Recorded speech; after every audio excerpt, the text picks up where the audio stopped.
हमारे महाविद्यालय प्रांगण में हमारी मनोविज्ञान विभाग की कुछ छात्राओं ने एक नाट्य रूपांतरण की प्रस्तुति करने जा रही हैं, तो मैं अपने उन सभी छात्रों से अनुरोध करती हूँ कि वो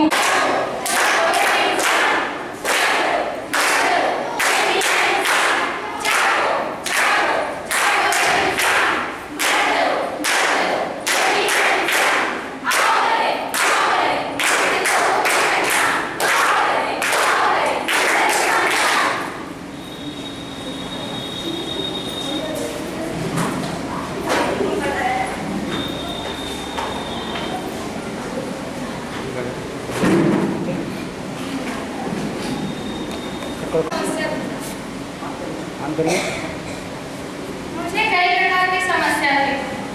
भूख नहीं लगती थी, चिड़चिड़ापन हो गया था और न जाने क्या क्या करता था। मैं घर वालों के ऊपर हाथ उठाता था, उन्हें गालियां देता था, पर वो हमेशा मेरे साथ थे।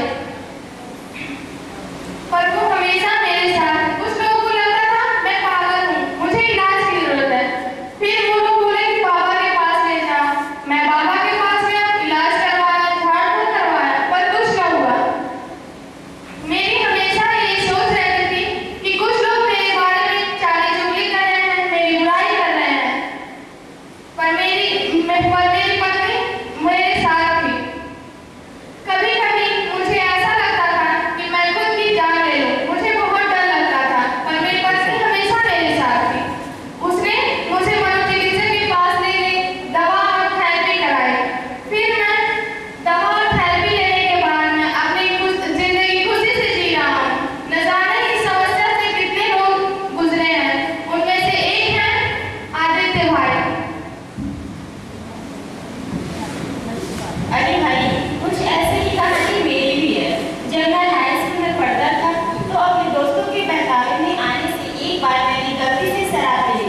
उसके बाद धीरे धीरे मेरी शराब की आदत बढ़ती गई और इतनी बढ़ती गई कि मैं उसके बिना रह ही नहीं पाता था। फिर मैंने धीरे धीरे गांजा लेना भी स्टार्ट कर दिया और फिर लास्ट में कंडीशन ये आई कि मैं सड़क के किनारे पर बिखर पड़ा रहता था, कभी गटर के किनारे पर बिखर पड़ा रहता था। मानो मैं समाज से कट ही गया था। लोग मुझे बुरी नजर से देखने लगे कि भाई ये आदमी तो बेकार है, इससे बोलना ठीक नहीं होगा। फिर मैंने घर वालों से पैसे मांगना शुरू कर दिया। मेरी दिमागी हालत ठीक नहीं रहती थी, जिसकी वजह से मुझे पैसे नहीं मिलते थे। फिर मैं मारपीट करना भी स्टार्ट कर दिया।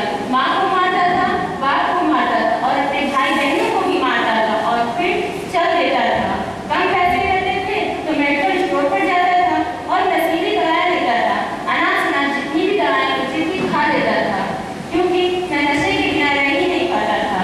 फिर वो तो मेरी पड़ोसी ने बताया कि भाई से कोई प्रॉब्लम हो सकती है, इसे किसी साइकियाट्रिक हॉस्पिटल में दिखाई। फिर मेरे घर वालों ने मुझे साइकियाट्रिक हॉस्पिटल में दिखाया और तब से आज 4 साल से मैं अच्छे से दवाइयाँ ले रही हूँ और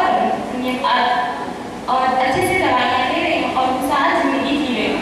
कुछ ऐसी ही कहानियाँ मेरे और दोस्तों की है, जिनमें से एक है। मुझे कुछ याद नहीं, बस इतना पता है कि अचानक से बेहोश हो जाती थी, सर भारी सा हो जाता, चक्कर आता था और जब उल्टी आती थी तो पता ही नहीं चलता था। मेरे घर वाले बताते थे कि मैं कुछ अजीब व्यवहार करती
चिंता